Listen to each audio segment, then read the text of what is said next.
Alrighty, what's going on, everyone? Welcome back to the Panels on Pages podcast. My name is Dalibor Zujovic. I am the indie hype man, and I am joined by Jason Primrose of The Lost Children of Andromeda, which I don't even think we've had a chance to talk since I've read it. It's so good. Yeah, but yeah, we never have. I was telling my friend, I was like, I'm being interviewed by someone who's read the book. I'm like so excited. We we did chat. We like Yeah, chatted we had a back few words in passing for sure, but on no, there were voice notes on Instagram. oh, that's true, right? That's right. Yeah. We went Yeah, back and forth. We went back and forth. yeah. It was a great book. It's a genuinely great book. It was the first book I had read maybe more than a decade. Really? Genuinely the first book I'd read in more than a decade. How did you find out about it? Um, it's got to be Instagram. Okay, yeah. Yeah, I think it was Instagram, and then you had the video updates, and I thought that was really cool on the campaign because a lot of people names will go unsaid, but a lot of people don't even update. Like a lot of Yeah, people are just like, "Hey, we started. Hey, we finished." Like, yeah, but you were there the whole path, and it was a really cool. It was cool to see. And I was like, yeah. oh well, let me see if I can find his other book. And I had it saved. I had it ready to go. And then I told you I found it. And you're like, no, please don't read that. Right, I did. Don't read anything before 2050Z. Nothing before 2021. You can collect it because they're collectibles, but don't read them. Don't read them. It's not my best work. Um, So let me ask you first. What you're in Europe now? What happened there? you know, hold on one second.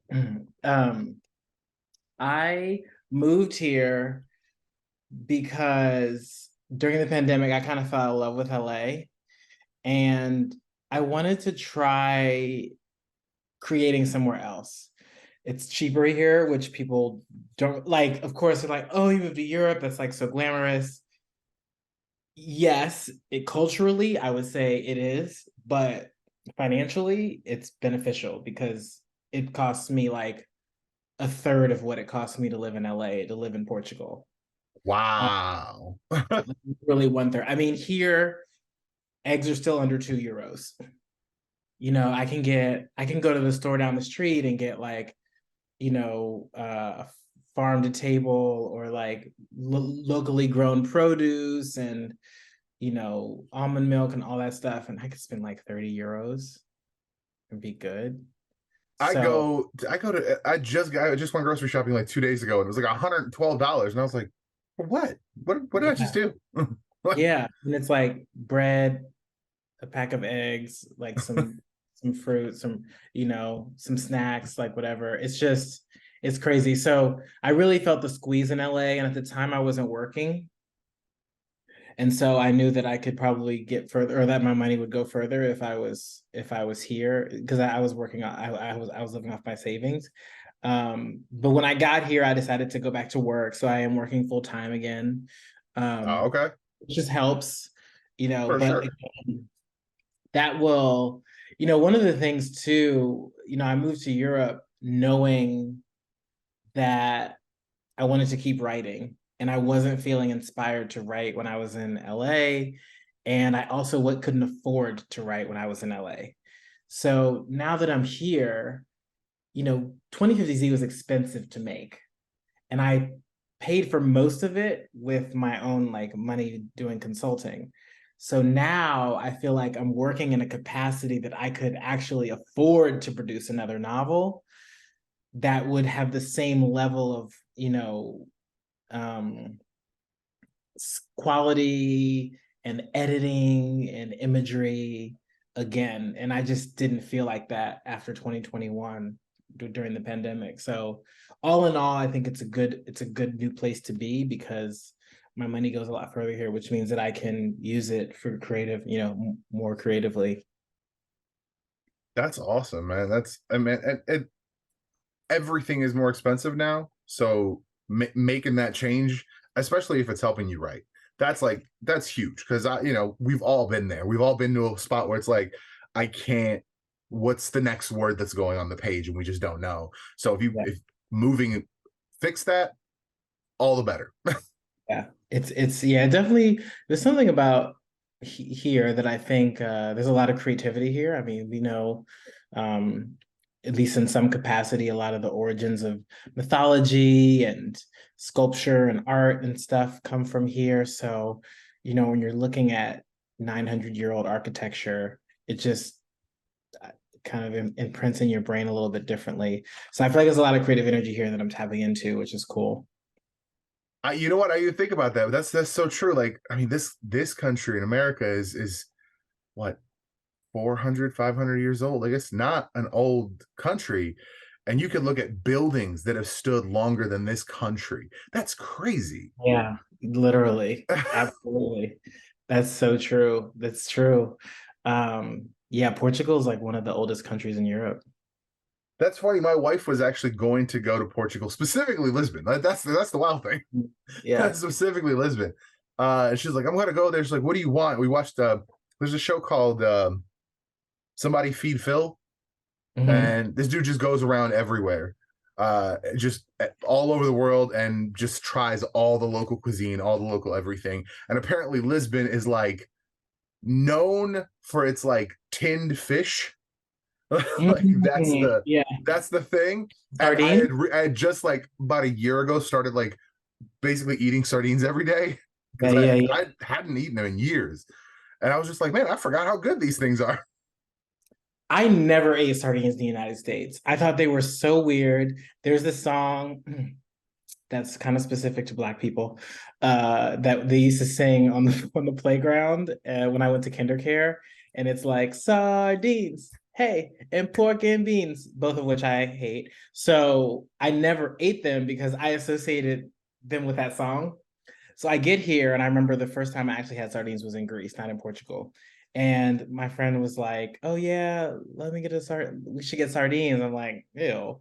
So they come out and they're gorgeous, just like Yeah.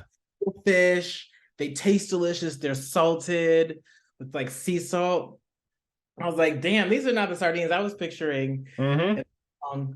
But yeah, Portugal has amazing sardines, both in the can and outside. See, it's got to be on the long term list of places to go for sure. Yeah. I gotta go there. But let's talk about the book first. Let's talk about the book first. Um, I felt like you left me on a cliffhanger. I felt like you left me on you like set up. There's a lot of setup, and I was like, and every couple chapters I'd be like, there's less and less book coming. There's less and less book. I feel like we're not gonna get through everything here. And then great action scenes. Great action scenes. I will say, having been the first book I'd read in a long time, I noticed there were like three three that I can think of moments of like something misspelled or something like that didn't make sense. And I thought, like, I was like, damn, like for a book this size, for me to only notice three words, like I just finished my my novella, I don't know, like year and a half ago at this point. Oh, And I was congratulations. like, I'm done. This is good. It's aces. I've been through this. And I gave it to someone and they're like, misspelled, wrong word, misspelled. And I'm like, damn, you only through one chapter.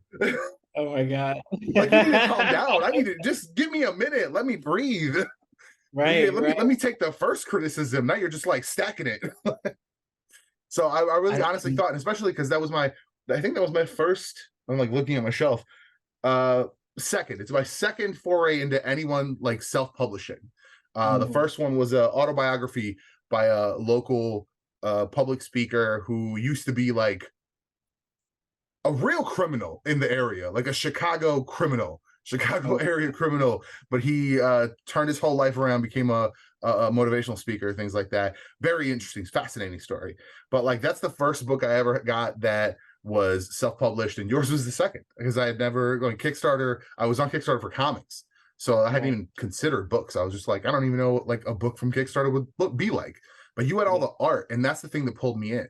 And Yeah. like that's I'm a visual guy, comic books, all that stuff. So I was like, oh, the artwork looks really cool. Like the tech looks really interesting. I have questions about this world, and automatically I was sucked in, and I was like, novel, let's do it. I'll read it. Yeah, yeah, yeah. I got really excited because I do have a lot of crossover with the comic community. And I think a lot of times people come to my page and think it is a comic book when it's actually a novel just because of the visuals. So, getting to actually write a comic is pretty cool. But I want to talk about these cliffhangers because I'm always curious to know what feels unresolved for the reader. Because I really tried to tie up as much as I could while I leaving. mean, like, the like main plot for sure, very resolved. Like all the main things, like we found out about his dad, which I thought I was hit the feels. I got, we all, I feel like at this point everyone has dad stuff, but I got dad stuff. So it's like, I'm like, oh, like the flashbacks, I'm just like, it's like setting them up for success. I'm like, oh, come on, man. Like, but like it's a really like the action scenes, the whole the desert, oh man, like it's a great, like I don't want to give too much away because I really feel like I had such a good time reading it because it was just a joy from front to back. Every chapter I was like, I'm like figuring stuff out. I'm like, oh, how does this work? And like, and it's like, oh, okay, that makes sense. And then boom, boom, boom. And then it's like when the one dude was introduced, I forget his name, but the like his like mentor from, or the trainer from the program. I read the description. I was like, this is a white dude. This is a white dude. For sure it's a white dude. And then it's like 2 pages later, you had that picture of him. I was like, I knew it was a white dude. Captain Brand. I was like, the way he's acting, the way he's talking, it's a white dude. I love Captain Brand. Captain Brand is Captain Brand's interesting too because the way I wrote him in Zosma, he really wasn't that big of a character. And something told me I needed to make him more prominent in 2050Z. There was a lot of things that were moved around because I had the Andromeda project, and then the Andromeda project became 2050Z and a rewrite, and then I wrote Zosma. The problem is that I was publicly working my way through drafts, if we were to like call it what it is. The Andromeda project was a draft that probably needed some kind of developmental editor to come in and say, the story doesn't make sense all over the place, or you need to adjust your writing style or whatever. Zosma was a sequel to that, but also a draft in and of itself that needed more workshopping and more work.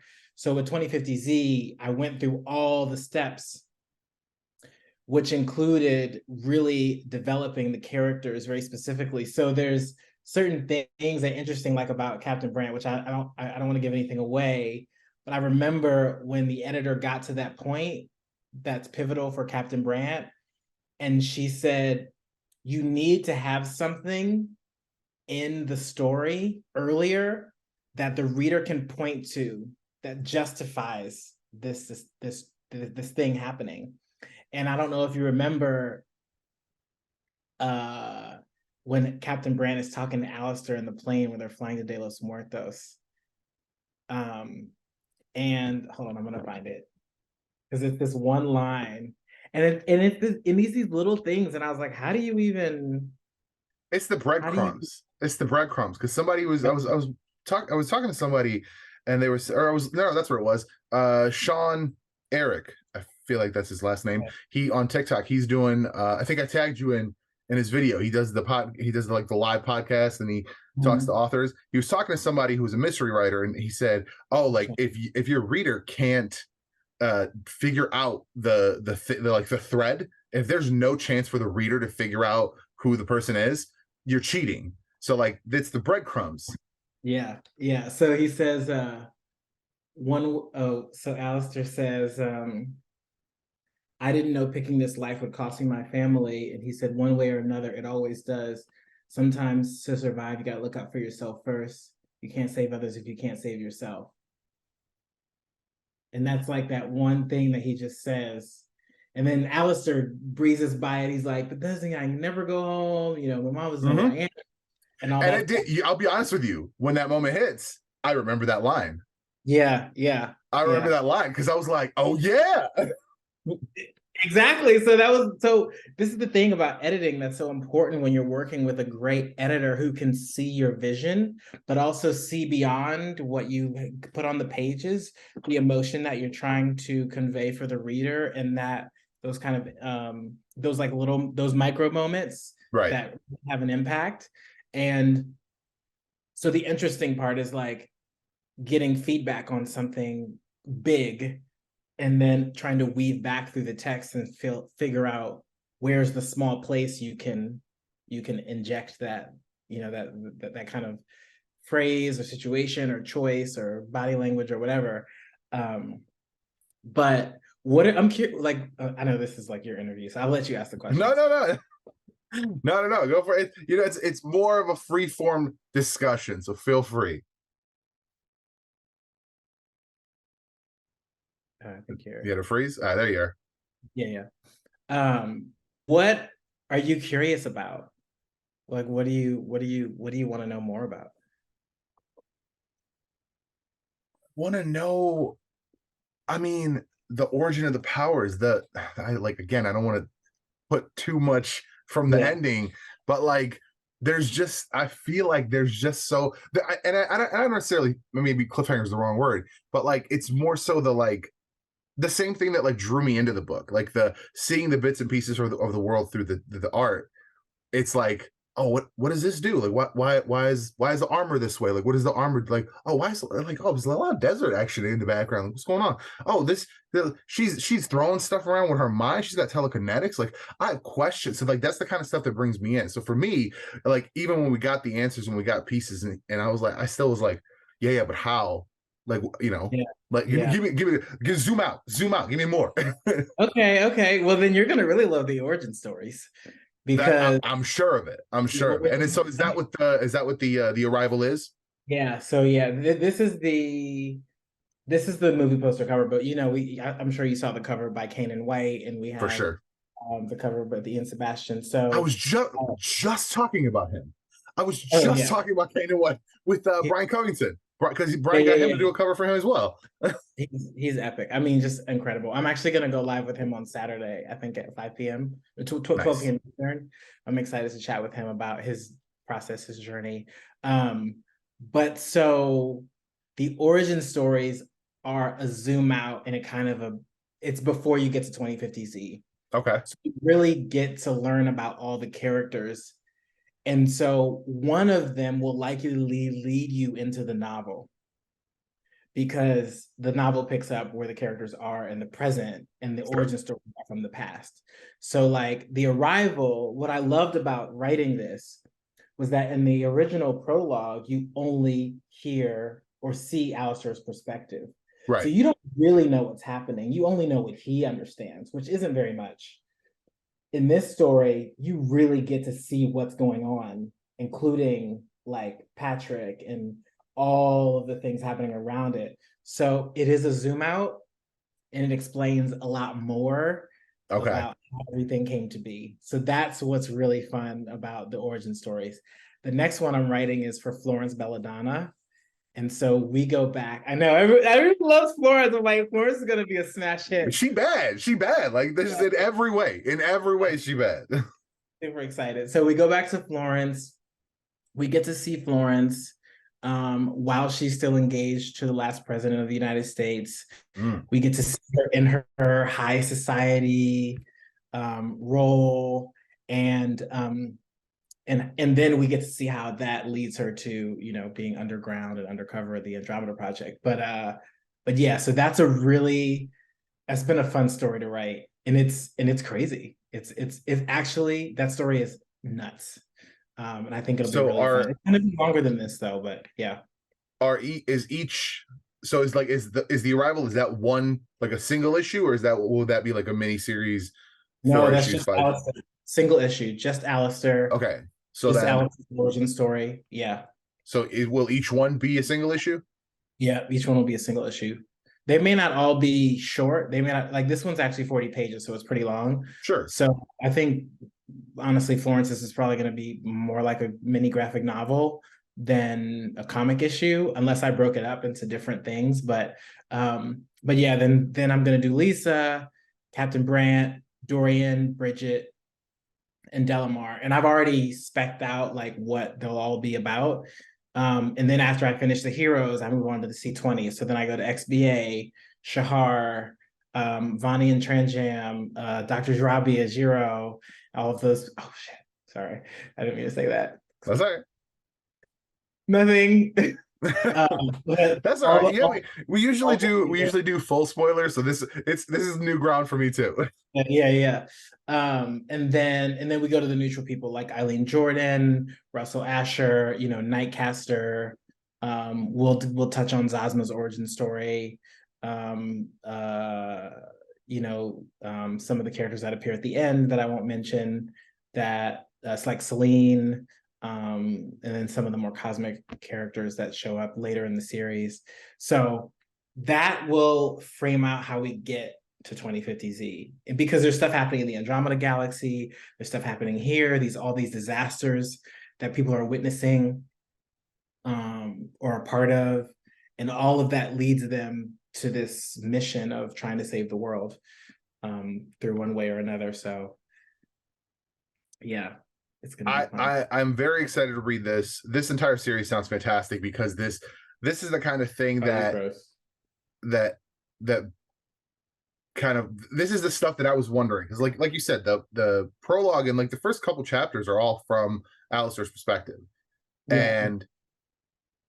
And when we went to the next chapters, like the next section, once he got to the Andromeda project, he like different people got spotlighted, and you got oh, this person's doing this thing, this person's going on this mission, and I like that. I'm a big fan of that kind of, because it's like you're giving me the rich tapestry of this world. You're not just, because I mean there's definitely a way to tell a story from just one perspective for sure, but then me personally, I'm a who, what, why, where, how person. So I want to see what else is going on, who else is going on what missions. So that I think is what really like kept me fully invested the whole time, because like you set up the fight with the lieutenant, and then it's like, all right, we're gonna go to this other story, and then I'm like, wait, like, so I'm still thinking about like, well, how did that resolve while I'm reading this other thing, and then that sets up a really interesting situation, but then we go back to that, and then it's like, oh, okay, wait, but now I'm thinking about, like, I'm getting this resolution, but now I'm thinking about this other thing, so like it keeps you engaged. So it's a really exciting way to read a story, honestly, because it's not just any one person.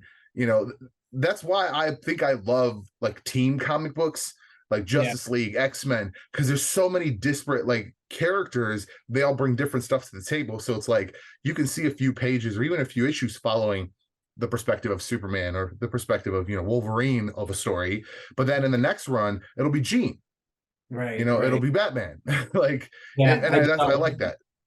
I did always love that. I always love that you could do that. And I think in books it's harder to do, which is why I was advised, for example, when I was writing early on, to give the chapters the title of the character that we're featuring, so that people could easily follow. So when you're in a certain person's perspective, which is normal. That seems like normal.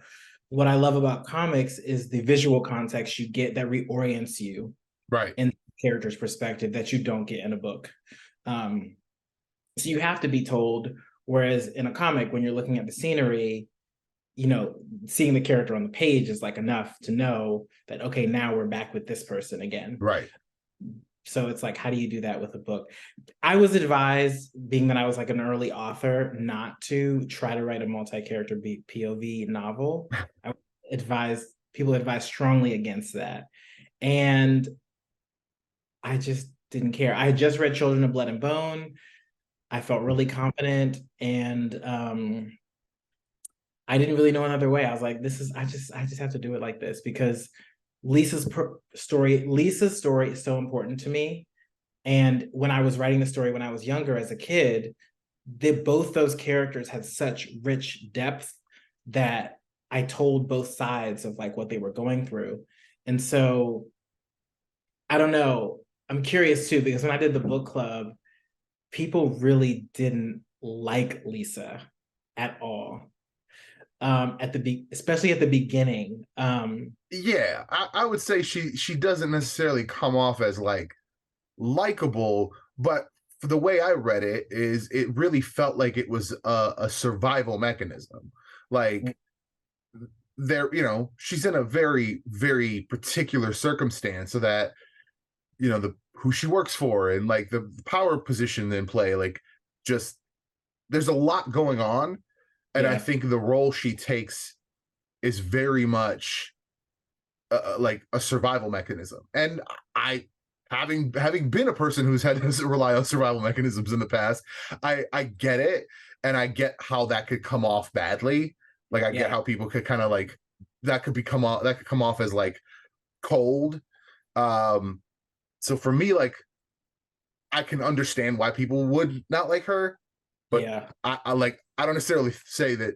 I don't necessarily think she's like fully excusable for some of her actions, but at the yeah, same time, I'm like, sometimes you gotta do what you gotta do. yeah, yeah, yeah, yeah, yeah, yeah, yeah, yeah. I think the most fun scenes for me to write, and I had a lot of fun with them here too. Like I was going to show you this page, which this is a prototype, so this is not true for what it's going to actually look like. But there's that scene where Alistair's like in the car with his dad. It's really hard to see this, but he's in the car with his dad, and he says that line about storms not being made to hurt us. They just Yeah, yeah, and just visualizing that, and then so in Alistair's perspective, we only see because he's below the sight line. right, So he said Patrick stood up and looked out at something Alistair couldn't see.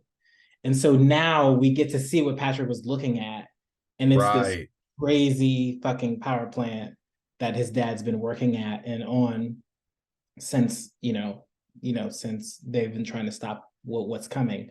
So these were moments that it was like really cool to zoom out and give you that thing that you didn't know was there, that you knew was there, but you didn't know what it looked like before. right. Because I definitely felt like the intentionality of that when I was reading that opening sequence with him not being able to see what happened, just like Yeah. seeing the general like explosiveness and things like that, and not knowing what, and kind of that question hanging over him the whole time through, the Yeah. like I don't know why this happened. Yeah. And that's why I think when he finds what he finds, and starts consuming that information, I think that's why he latches on so hard, because it's like Yeah. these like little answers to this long held question of like Right. what happened. So I Right. think it's yeah, it's a great book. It's a great book. Thank you. It's a great book. You write incredible action sequences too, man. Like the the raid in the lab. Big fan of that. Big fan of that sequence. Big Which fan of that. one? Which one is that? In the I'm so bad at like names. It's like The lab? when they like the first like there was it the first mission? Oh, when they went to De los Muertos? Yes. Yeah, yeah, yeah, Um, yeah. So that when was they're a inside, and it's the the thing they're looking for, yeah. and it's this and out that's it's such a it's like multifaceted outside inside, like there's a lot going on, but I love it. It's such a great Thank you. That was a fun.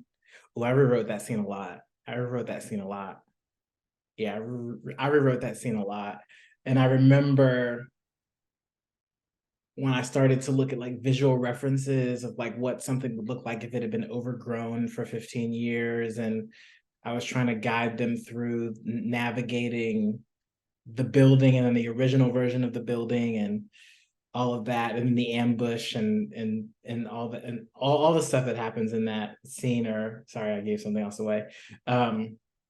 All the things that happen. Read the book, it's great. It's still read the fun. book for sure. But yeah, that was fun. That was fun. Action scenes were something I researched a lot. I about like how to write them, and really there's some blow to blow things that happen, but it's really more about the feeling of the character. And It's more about the feeling of the character, and also what was the other thing that I always said? Um, I can't remember what they said. It was like it's not about blow for blow, like describing what's happening. It's like the feeling of the character, and then I don't remember what the other thing was, but it's like something about the pacing and just yeah. So I did a lot of research on that before, and so it had me do some revisions in the action scenes. I think my favorite fight scene, one of my favorites, is between Alistair and the lieutenant. That's one of Well, my I mean, favorites. that's a big moment. That's a Yeah. big moment. Like she pushed him hard. Yeah, She pushed him hard. she was not I playing. felt bad. I felt bad for him, and then real quick, I felt bad for her. Yeah, yeah, yeah. And I that scene was in the Andromeda Project, so I've rewritten that scene over and over again multiple times. Um, the other fight scene I really liked uh was the last one. Though, yeah, Naturally, naturally. yeah, yeah. But That was that's the kind of thing that I think that's the kind of fight scene. Really, all of them, honestly. But that's the kind of fight scene that like sticks with you. Like I always go back to this book that I read in high school. Um, it was like I didn't read much in high school. Like I started a bunch of books, you know, they'd be like, oh, you get to read a book for the semester or whatever. But that's when like was it Cliff's Notes and all that stuff was coming out and Spark Notes. Yeah, I mean yeah, like I BS those book reports. I didn't read most of those books. You know, I started reading Jurassic Park. So never read the book. But like I got my mom picked me up one book, and then I picked up another book some randomly, like at a Jewel or whatever, like just on the shelf. I was like, this looks cool. Turns out I bought the like eighth or ninth book in a series of Tom Clancy novels. I had no okay. clue. So like the first, I don't know, 10 chapters are just people like talking to each other about stuff that's happened, presumably in the other 7 or 8 books that I have no clue about. So like I was just dead bored the whole time. And then it like I put it down for like months, maybe even years. And but when I picked it back up again, I was like, let me like crank this through. I'm not gonna reread the beginning because I know I still don't like none of it essentially matters. Like I know this dude's on a mission. I'm gonna Right. go. And it was like the next chapter, this massive explosion happens and you're bought in, right? You're immediately bought in, which is what Yeah. I think the downtown situation with Alistair in, right? When you when he's When the thing, when he stops that thing, yeah. you're like, okay. And now we're like, okay, ramifications. We know these, like we already know little pieces. So now there's a sense of tension and right there, you're just like, let's go. Like, and that book, the one I read in high school, ends with this incredible sequence. Like, I'm like, somebody needs to make a movie out of this, but I'm like, I don't need the other 8 movies. Just figure out a way to use this sequence. Yeah. They end up in like the Alps, and this dude's getting chased by a helicopter. Somehow, I don't remember how, but he has like a bucket of water or something, turns around and throws the bucket of water on the helicopter at the top of the Alps. So it just freezes over the windshield of this helicopter, and now this dude can't maneuver because it's the Alps and he doesn't know where he's going. And I'm like, oh my god, and like crashes, massive explosion. And I'm like, this is the kind of thing. I'm like, I don't even know how that book ended, but I know that sequence. And it's like the action sequence, like a good action sequence will stick with you. I Like love that. seriously stick with you. And that's why you hit that several times throughout the book. And I think that's massively important. Like obviously there's a lot of exposition, a lot of story, because there's a lot going on and a lot that you need to learn about the characters. It is all it's all like punctuated. All of the things you're learning, all of the pieces of information, all of the new dynamics, it's all punctuated by action. And I think that's what keeps you going. That's what keeps you like really invested in the whole thing. Cause you're just like, you get a little spike of adrenaline. You're like, all right, let's go, which like feeds you into the next little bit of exposition. Then it's like, oh, fight sequence. And then it's like spike again. And it just keeps you going. Like you created a really good roller coaster throughout the entire thing, which is, it's rare. I'll be honest with you. I'm glad to hear that. I'm glad to hear that. Uh, I actually wrote the entire first draft of the next novel. And I haven't touched it in like a year and a half. But something Oh, that will happen is I'll be so in, like, especially like around 2021, like Kickstarter time, I was already the rest of the story was already falling out of me. And I was like, because there's so much that needs to happen. There's so much that I know will happen but with second stories, you got to worry about bridging between two stories. So all the action, all the character development, everything, there needs to be something very specific. But I wrote the whole draft, and man, that it is crazy. It's really crazy, but I know it needs to be polished. And at this point, again, now that I'm working again, I feel like I could hand it to somebody and say, okay, I need you to help me fix this so I can move down the pipeline of publishing another book. Because if I time it well enough, right, I'm writing revisions, I'm getting editing done. And if, for example, I'm like, okay, I finished this comic book script, now I'm going to pass it off to the artist. Now they're working on their part. Okay, now I'm going to go here and I'm going to write the revisions on the drafts that I've just gotten from this editor. And then by the time now I send that off to an editor. Okay, now I'm going to write the next comic script. And then, now the first comic is done. Okay, now we hand that to the artist. Okay, now I've got revisions back. So I got to come up with like a process for working through all of the creative pieces. But you're making me excited to like go back to that draft. Like, what's going on in here? it's funny, like you said, process, and this is like the universe has been feeding me this notion of like uh systems and processes for months now. Mm, I was telling my friend, I'm like, I have all this stuff I want to do, like all these projects, and I have a bunch of stuff I need to do for my other channel, my comic stuff, my like podcast. Like I've got a bunch of stuff, but I'm always getting distracted. And she's like, hey, why don't you like plan out your whole day? And I was mm. like, oh, that's an interesting way. Like plan out like every hour. I was like, that's interesting. And I was like letting that marinate. The next day, I watched this training at work, and this dude is like systems and processes, systems and processes. It's this whole thing. He keeps repeating it because he's a sales guy. He's like, you got to figure out, you got to identify how you're going to sell, what you're going to do, and what you're going to do to get like to hit the goals that you're setting for yourself. Not just like I'm going to sell 100 of these. So he's like, you got to figure out how you're going to do, what you're going to do to get there, etc. He's like systems and processes. And then I was like, okay, like that kind of like reinforces the like organize. And then I'm watching something on YouTube about like how to grow YouTube channels, and they're like, oh yeah, so we built a lot of systems and processes. And I was like, I hear you. Okay, I'm listening now. I'm listening. Yeah, but see, this is the thing. Like, creative people don't always work like that. Facts. I personally do not plan out my day. Like, I wake up and I'm like, what do I feel like dealing with today? It's Yeah, pretty much I can't. I could never do the full calendar. It would just be. It would feel like too much pressure, yeah. like And to it's a hit lot. those There are timelines. people that are skilled at that. There are people that are good at project management. There are people that are good at organization. There are people that are good at like business function that thrive as people like salespeople. But if you're creative, you kind of want to have someone like that on your team or like as your co-founder that can help keep everything in line. But that's the challenge, I think, of building alone or on your own is that you're responsible for all of it. And whether or not you have the capacity or have the knowledge to do it or not, it doesn't mean it doesn't need to get done.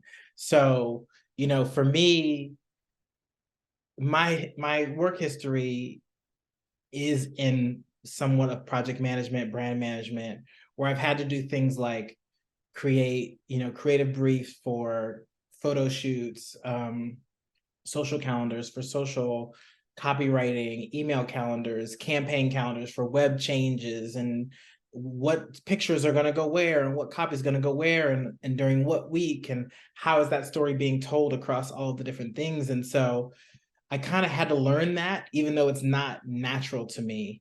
Right. Now, I don't apply that level of rigor to my business, to the creativity I'm doing, because there's no reason, because Right. it's me. But I definitely feel that I can pull in those those skills like when necessary. Like for example, with Kickstarter, when I decided I was going to go live with a bunch of people, set up a spreadsheet, I put down all the dates, all the times, and I started to fill in who could do what when. And then I sent out calendar invites for every person so that we would both know when we would jump on and where we would show up. So that was me like putting on my organization hat rather than trying to wing it and like do all this stuff because I know I wouldn't be able to keep track of it all. So that to me is like an example. Whereas if I wasn't in this crowdfunding phase and I wanted to go live with people every week, I'd probably just go live with people every week and I wouldn't be like sending them invitations and stuff to be like, oh, we're gonna go live next Monday, like at 8 p.m. Eastern. Right. Here, I'll message you to remind you, you know? So, but I felt like because of the job and all this other stuff I'm managing, I needed that structure so I could just eyeball who's coming on when and all of that. So I think figuring out your own way to structure, you know, you said you finished your novella. I don't know if you published it or if you're planning to publish it. For sure. For sure. But that process in and of itself is something to be learned. Oh, do you do YouTube shorts, by the way? Yeah. Okay, yeah, because I was gonna say those are like a gold mine. But if you're looking for like editing, I go to this place called Reedsy. Reedsy. Okay. Reedsy. I ran it through an editor. It's a funny story because I was like, hey, my friend has been a writer for a long time. She has a literature degree, like she has a words degree, and she's a copywriter, and I'm like, she's gonna be able to knock this out for me. And she comes over and we sit down. It's not a long novella. I mean, it's we spent one evening 7 hours of going through, and no less than 3 times during that evening she was like, I just want to rewrite this whole fucking thing so I can show you how I would write it. And I was like, right, that's not what we're doing. You're not writing this. This is got to be for my voice. Just like we just need to look at it. And so she asked like important questions, and I got to kind of think about, okay, why are certain moments existing? Why are they where they are? And she challenged me on I had this one character, and I was like, this is my pure character. This is a good person in this universe where there aren't any. This is the one person who's just a tiny ray of light. And she's like, right, but you said there's no good people in this world. And I was like, damn you. And she's like, if she's just gonna be a momentary thing, like, because she's a character who my dude meets on the plane. It's like a chit chat, just like a moment of like to show that this guy like makes up these personalities and identities on a whim, like as he fucking just goes, because he's a espionage kind of guy. And she's like, if it's that, she doesn't need a name. We don't need to know her backstory. He sits down, starts talking to his neighbor, and you move on. And I was like, no, but I like really like the interaction. I really like it. She's like, either bring her back for something later. Like, she needs to progress the story. If she's a named character, she needs to progress the story. And I was like, all right. And then we got into the like, there are no good people. So then I was like, fine. And then I created this whole new thing that wasn't in the book before. And it kind of worked out. And what it gave me later was the first time, even after being like incarcerated and like put away for 5 months and like all this stuff, this dude stayed in control. Was like always like, there's even a moment where he's like, anybody else would have knocked out the dude he was talking to, knocked him on his ass. And this dude's like, chill. Like, you could tell he's mad, but he's holding it back. Yeah. And then when she shows back up, we have the first time that he's ever shook. The first time where he's like, wait, what? Like, he just didn't know what to do with the information. Oh, and I was like, that's kind of a good moment. That's kind of a, like, he's not perfect. He's not, he's got a little, something could possibly get to him. And and that wouldn't have happened if she hadn't challenged me. So like the editing process has been very interesting. So I took it through that, and then I went to Fiverr. I found an editor. Editors cost money. I mean, but I didn't know. But editors cost money, like real people money, Yeah, like like real grown up dollars. And I was like, dang. For everyone listening, editors charge per word. If you're doing developmental editing, it can be it's astronomical because this is like the foundation of your book. Right. Copy editing needs to be a little bit more affordable than proofreading, 0.03 cents per word or something like that. But yeah, 3 cents a word or something like that. But yeah, I mean, I won't even tell you how much my editing cost for 2050. It was thousands. Yeah. So it's gone through. I'm in some beta reading. I've gotten some very interesting feedback, and I've liked all of the different feedback I've gotten. Everyone's given me something different, and I wasn't expecting that at all. My wife was the only one out of everyone who's read the book. My wife was the only one to mention there's a scene where the main character and what turned into a romance, which I wasn't intending to write, but their romantic interest are drinking and like doing the expo dump, right? They're drinking, they're discussing this information that they sought out for him, and she's like, they can't drink that much. I'm like, what are you talking about? I'm like, they're chilling. It's like, it's not even that. Like, they drink like 12 drinks. No, like there's no sexy time after this. Like they're knocked out. They're near death. I'm like, what are you talking? Well, she works in like a brewery, so she's like very top of mind about alcohol. She's like, you have them pour full shots of whiskey like a dozen times, and I was like, no, it's like 4 shots, max 4 shots. She's like, no, full pours of a low ball are not shots. And I was like, yeah, I definitely did say a low ball glass. And then I was thinking about it. I was like, yeah. I was like, yeah, I really didn't think about that. I was just like feeling the scene. I was like, they pour another one. It's a little revelation. It's the little pause in the expo. And I was like, just like piece of information. It's a little wild. Slams the drink, hands him another one. And I was like, yeah, if you do the math on that, they're drunk as fuck when this is done. Oh my God, that's fun. I was like, that's a fair point. That's a fair point. So getting different perspectives has been very, very interesting. So I think once I culminate all these changes and I think that'll be finally ready for ARC. I was really inspired by your book to do chapter art.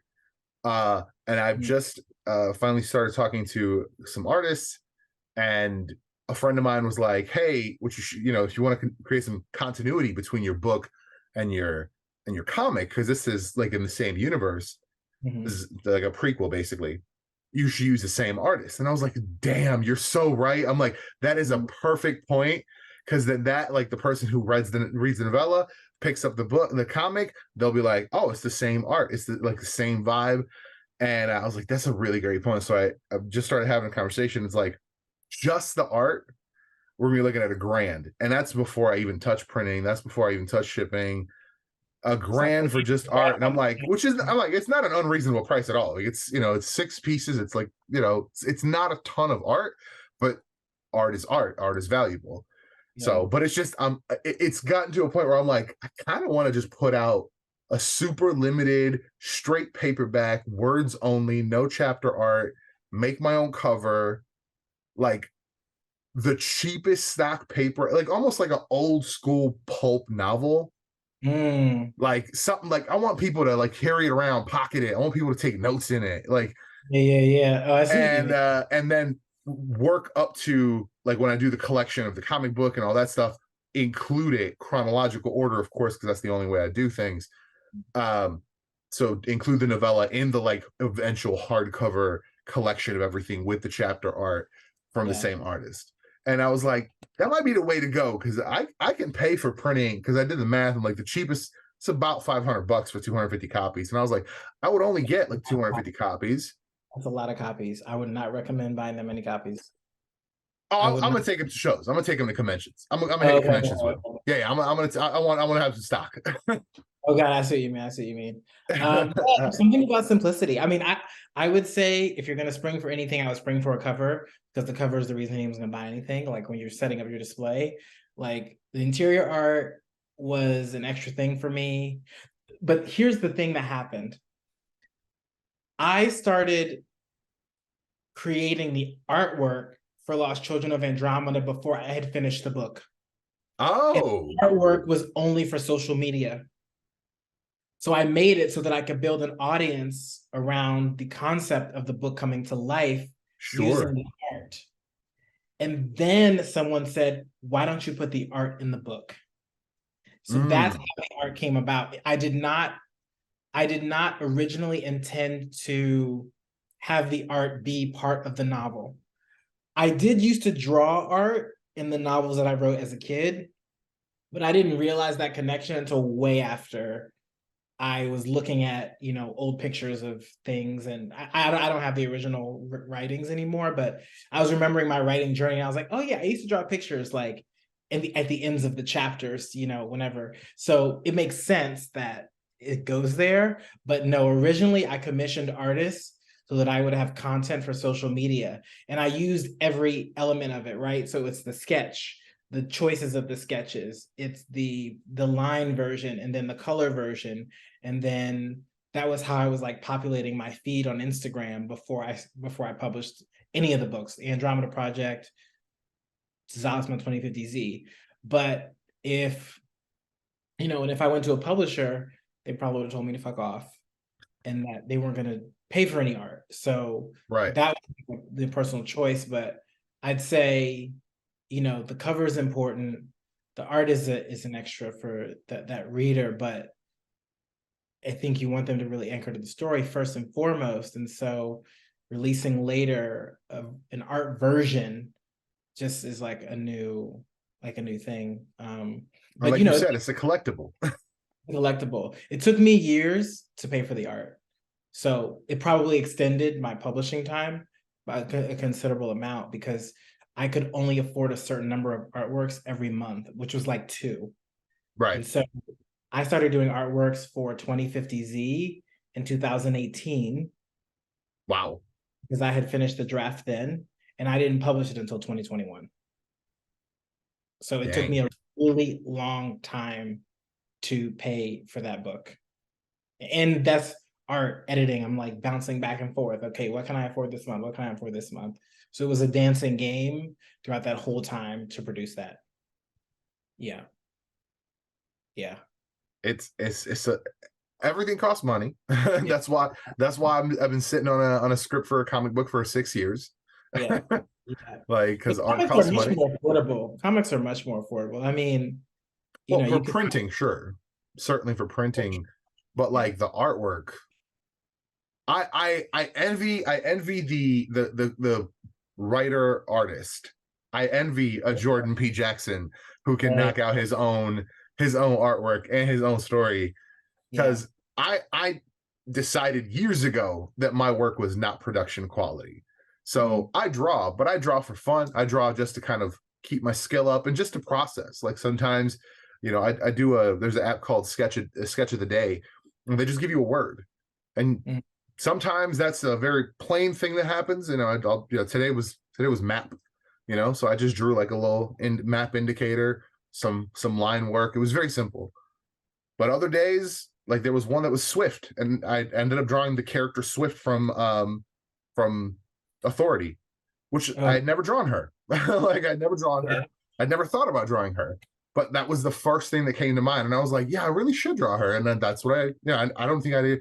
That might be the third character I've ever drawn with wings. Yeah. Like, Yeah.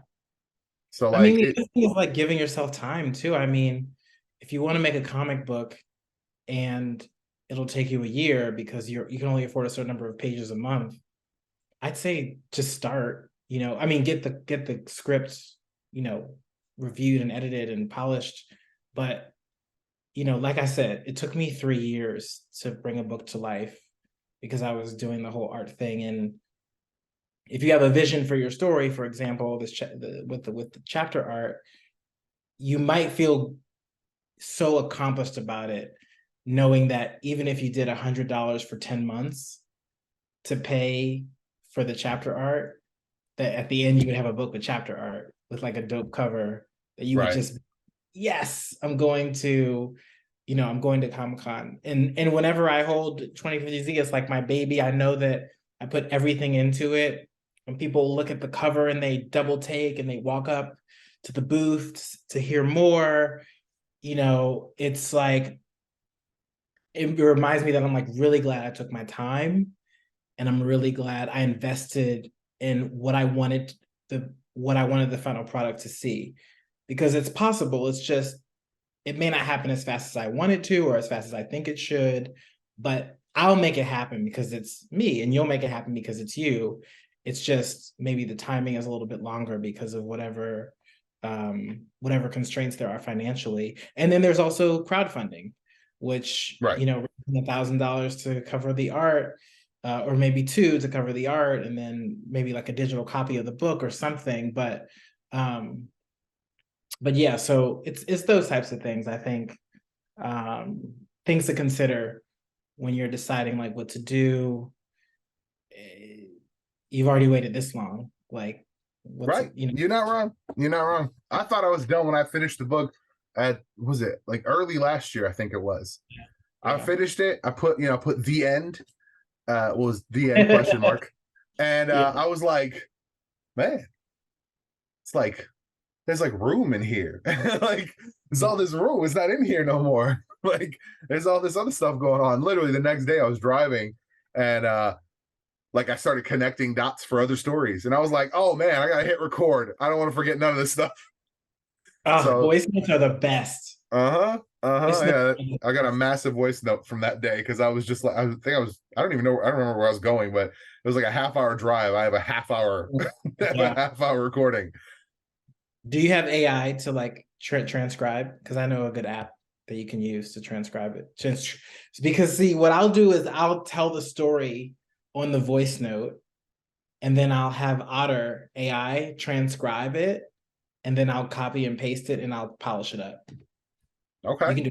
You can do a lot of writing that way if you drive a lot. I did my editorial for the Catalyst magazine for this month and for last month came out of me just dictating into Google Docs for like 15 minutes. Oh wow. And I came out with like 3 pages, and I was like, this can't be one editorial. This can't. I kind of diverged. I kind of like went off on a topic. I'm like, all right, let me like clean this up, separate it out. We'll get 2 out of this. But like at that moment, I was like, this was like no time, and I got so much on page. Like, I need to dictate more. Holy crap. Yeah, yeah, it was eye-opening. I remember I wrote a whole short story that way. It was so this guy did he did like an art portrait with Zendaya, who did How to Get Away with Murder? Viola Davis, Oh, that's and right. I want to say Kerry Washington or Viola someone like, Davis is all time. yeah. So there was this picture of them, the 3 of them, that went viral, so viral that she reposted it. And I reached out to the artist and I said, can I use this as a book cover for a short story? And he said, yeah, sure, if you want to go ahead. Now, we still have to talk about, because I want to actually publish it and give him credit and give him like money, like split it and everything. But the story was a reimagining of the story of Hecate and the story of Persephone and Hades. So I basically I wrote this reimagined short story about Persephone, but it's set in the future. Okay. And so it's Persephone, Demeter, Hecate, Zeus, Hades, and it's the whole story about like Zeus kind of turning a blind eye to Persephone being kidnapped and everything, and Demeter. Yeah. So I dictated that whole story, and then I used Otter AI to transcribe it, and then I polished the story up from the transcription. I haven't finished it, but I got to the part where Demeter, we're opening where Demeter's looking for her daughter, and then we open to her daughter with like this, like being in the underworld. So, but again, it's like it's futurism, so it's kind of set in a technological world. Well, it's actually set. Okay, technically, it's set after the apocalypse. So where you know how the days count down, Mm-hmm. story. Now we're counting back up, and we I'm find sorry. It's set in the same story. It's set in the same universe. same universe. Now we're counting back up, and the we find out like what the gods represent in this universe. What the Now you got me. so this Mm. is the story, and I was like so excited. So so it's set in the future where like the people who are still on Earth are rebuilding. Okay. Everything is all out of whack, so you know how the story of this story is about the seasons, how the seasons came to be. Right. So it's kind of about the return of seasons to this new Mm. Earth, Okay. Okay. uh, woven in with the mythology. So yeah, Now you're bringing in mythology into this now. so it You was it. just first of all you just opened yourself up to an entirely new audience. We're like, oh, you thought this was sci-fi? Come see Yeah, me. Come see me. it's every, and I love Greek mythology, so I'm like very excited about this story. That's But like awesome. done. I mean, I haven't touched it in a year or so, and I have a draft of it. But it's just like you said, I have all these ideas, and I'm like bouncing around, and I'm like, what do I make now and then and when, and it'll Well, come that's out how I eventually. ended up with the novella, right? I was really I wanted to make that comic book, and I wanted to make that comic book, and then I'm on TikTok and I see everybody making their comics, and Yeah. then I see Danny J. Quick talking about before there was an Ace Blade comic, there was an Ace Blade novel, and then Mm, what he do is he's just converting those chapters into arcs of the comic, and I yeah. was like, damn. And then I talked to I want what's his name? I forgot his name, but he JP Jackson um does the art for his comic, which is a graphic novel adaptation of the novels that he already put out. yeah. So I'm like, I can write a novel, but I was like, I don't want to write that story because that story, the first arc of that comic, so heavily depends on the visuals. Hmm. And like, could I describe it? Yes. Seeing those moments, I feel like there's nothing going to be comparable. So I Yeah. was like, but like I have all these ideas about prequels and like these other stories that like explain people's like origins, like the stuff that explains who people are, why people are, where everybody was. And then I was like, but and I really wanted to tell this story that predates kind of everything Hmm. and sort of is the expo dump, the like this is what this whole thing is in the context of this universe. And I didn't want to bury that in the comic. I didn't want to be like, I don't have the luxury of 50 years of X-Men comics where you could just mention something and people are like, oh yeah, that happened in issue 12. Like, and so like, I'm gonna have a 6-issue arc. They're short issues as well. I mean, you might as well just call them chapters. They're 10 pages a piece. So the first arc of the comic is a 65-page graphic novel. Like, really, that's what it's gonna be. So I was like, well, I can have this idea where a spook is trying to figure out what this organization is, and that's all I had. And I freeform wrote the whole damn thing in the magazine because I was like, that was kind of like when everything culminated. I think actually right around that because I think I featured you in issue 2, something Okay. like that. But like that, it all kind of culminated at the same time. Like early 2020, after George Floyd and everything, I like kind of didn't know what to do with. I feel like most people didn't. And I was like, well, what can I do like with what I know and what I can do and what I have access to? So I started doing what did I call it? I forgot what I called it, but I did like a Black Creator Spotlight, and on my Instagram. Like I didn't have a huge following, but I'm like I follow so many cool people, and then I was starting to find new people who I hadn't heard about, and I was like, I'm gonna put all this together. I'm just gonna put these. I'm like, I'm gonna make these posts, and because if I don't know, and I felt at that time that I was like really in the indie comic scene, and if I didn't know about some of these people, I was like, a lot of people don't know. So I was Right. like, I'm just gonna boost those voices, and that's how I found a bunch of people. And I was like, how do I do this on a bigger scale, and how do I get this to people directly? Because it's like like I'm not dancing out here, I'm not showing my ass off for Instagram to get more followers.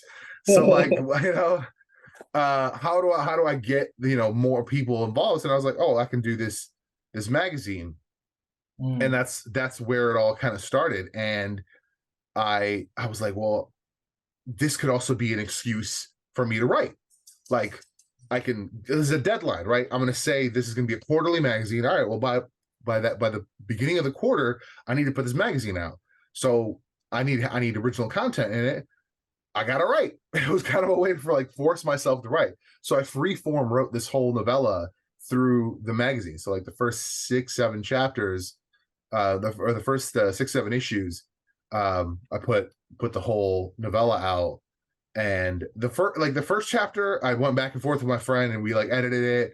And the second chapter we edited, and she was busy. So like third chapter, I went through it, put it out. She was busy and then like by the end, it was so unedited. But it's one of the it's I think it's one of those coolest things because that version of the story no longer exists. And Right. I think the people who read it through the magazine, and the people who like, even if they re-download the magazine now, they will have a version of that story that will never ever be published. No one will Mhm. ever read it outside of the context of Catalyst magazine because I've already edited it. It's already structured differently, and I added an epilogue that didn't even exist originally. Yeah. And Yeah. there's so much more to it. Like you said, the editing process is huge. It's a massive part of making a book. But like, yeah, that's how I ended up with this. This is a prequel. This is a prequel, and I was like, how do I expo dump without expo dumping? And it just all turned into this dude goes to Brazil, goes to a few other places. There's a whole lot going on. A romance happened that I wasn't planning for. Like, I had no interest in writing a romance. I was like, he's gonna go, and I had no interest in writing a non-binary character. Like, it wasn't in the plans. Yeah. And Yeah. but then by the end of, I think, chapter 3, I realized that the informant he was talking about, I had not gendered them in the story yet. Mm. Everyone that brought them up said they, and I was Interesting. like, maybe they're not binary. I like, yeah, yeah, I And like I the was now. like I was like, it doesn't have to be anything. Like, it just is what it is. Yeah, And yeah, it yeah. turns out they're a spook that left the agency because they got sick of playing the tough chick, and they decided to say, I'm just gonna go be myself in a different place. And this is set in 2011, which is when they abandoned Don't Ask, Don't Tell. So it was like they even make a mention of like, hey, all this shit that I went through to like give myself some peace. Yeah, now if I was back there, it'd be fine. They just put the final provisions through. 2011, that's I always struggled with writing from in the past. I actually was always worried that by the time this got made into something else or whatever, that we would already be in the years that we were talking about, Oh yeah, which is yeah. a bad or a good thing, but yeah. I feel you on that because there was something I was watching. They were talking about a movie, and it was like set in the far off distant future of 2019, and I was like, oof, when was that the distant future? Right? When was 2019 the distant future? Jeez. But it was the same time, the same thing like with Terminator 2, they were like, the world ends in 1997. And I was like, you Hmm. know, 1997 came and went, and the world was here. Remember when 2012 came out? Oh my God, 2012. 2012. The amount of people that were so convinced, to me felt like, look, if it ends, just so they shut up, I'd rather they just be right. Yeah, yeah. Just That was a call it. big thing. That was a big thing. I really love disaster movies, and so one thing I do like about comics as a medium, I mean, you can tell I love disaster movies because I'm like when you go to De Los Muertos and Alistair is described, your Alistair is seeing all that devastation Yep. and Man's Lost Lands and like places like that where you're like, holy shit, like what the fuck happened here? Um, That what feels I like it could be an origin story. I'm just saying. and what I like about the comics is being able to see that happen. So, like for example, in the prologue, we get we basically get this hint that Cumberland Falls is being threatened, and we don't really know what happens to the city. Well, in the book, in the comic, you get to see what happens to the town, Mm, which is not, which you don't realize that what is all going on at the same time. sure. But so it's cool to kind of experience like, oh, after you know after that thing happens with Alistair in the car, and where he doesn't understand like why this rattling is so loud and why this thing is so close and why everything is so bright. Well, that thing continues on. It doesn't stop. Okay. You can see like what happens after, and then we come back to that moment again in the story with Alistair. So Okay. that's what I loved about comic. Also, it's in the present tense, not the past, but that was something I really loved about the comic format, was being able to give you something, like kind of holy shit style. But yeah. Oh my God, this was so fun. I can't wait for this book. The Kickstarter well, actually, I wanted to ask, why Zoop over Kickstarter? Zoop's gonna help a lot. Like I said, I'm in Europe. They're gonna do all the production, they're gonna do the fulfillment. Oh wow. I'm taking a higher cut, but I need the help. I can't I can't physically figure all those things out. Sure. They've produced tons of comics. I've never produced a comic before. So I really was driven to use them because I knew that they would help me produce a high quality product and make sure it got to everybody. So That's that's cool. why. I didn't realize that they produce the comics. Yeah. Well, it depends on the type of arrangement you have with them, but that's Sure. the big selling points of using them is number one, that they're comic specific, and number two, that they help creators on the campaign level in all capacities. So whether it's like outreach to people to get on shows and things like that, but also the back end, managing the pledges, That's the really cool. money at the end if someone's card declines, like they do all that stuff. Oh Um, wow. get pricing and everything. So yeah, That's yeah. super cool. Well, that's like what you brought up before. Certain things you want to have somebody on your team handle it. Exactly. I can't um yeah, I just can't do everything anymore. So it's helpful to have them. That's awesome, man. That's fantastic. What so is that did I count 5 origin stories? No, way more. I mean, there's gonna be like 20 or more, but Man said 20. in this first run, there's 7. So we're looking at all the origin stories from the members of the Andromeda Project. So Florence, Alistair, Captain Brant, Dorian, Bridget, and Nicholas Delamar are the 7 that we see in the first time. So like Florence's is back in 20.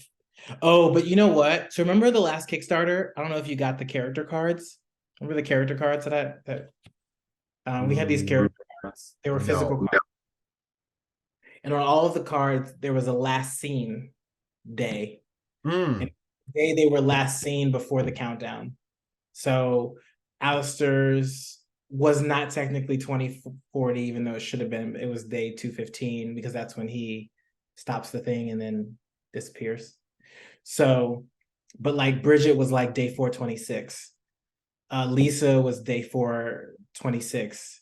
So there were, and then Florence was 2051 or it's 2050 or something like that.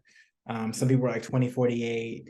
So everyone's origin story correlates to the date they were last seen. Captain Brandt's is 2035. So we're actually going to witness through Captain Brandt's perspective the earthquake that destroys Los Angeles. Ooh.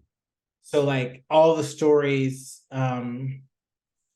Dorian's was interesting because his date was in the future, 2135, which was 100 years after the earthquake in Los Angeles. So there's these stories that we're going to get to see that kind of weave into each other or feature other characters, and they're all correlate to the last time that character was seen in the sync system before the story starts. Interesting. So that's where the idea came from. And then they disappear because they go off grid, and then they show up again in the novel. That's awesome. That see, like I like that. That's the kind of like world building chess mastery that I love. I love that shit so much. The how like literally putting the pieces in play. Like, oh, you read this book? Yeah, this is how everyone got to that moment. Like, I love that. I love that so much. Oh man, I'm excited. You told me there's a draft of book 2. I'm so excited. Well, I'm already backing. Of course. I'm presuming you're gonna collect. If I was to do it, I would collect the Origins of the Andromeda Project. That's a little title for the trade paperback that I will be buying. And the origin of the C20, like I think, or just an omnibus. The Children of Andromeda Origins, 20 books in one massive collection. Z Origins. I could see that being Lost Children of Andromeda Origins. Yeah, I could see that being its own title.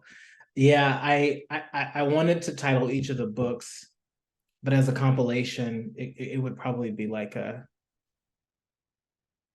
themed, Yeah. Heroes, villains, the in-betweens. Yeah, I'm excited.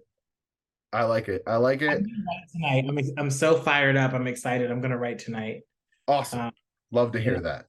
I'm gonna write more on Florence's origin story because I'm really ready to start. I'm ready to finish that and then start working on the comic book adaptation of that, the script and everything.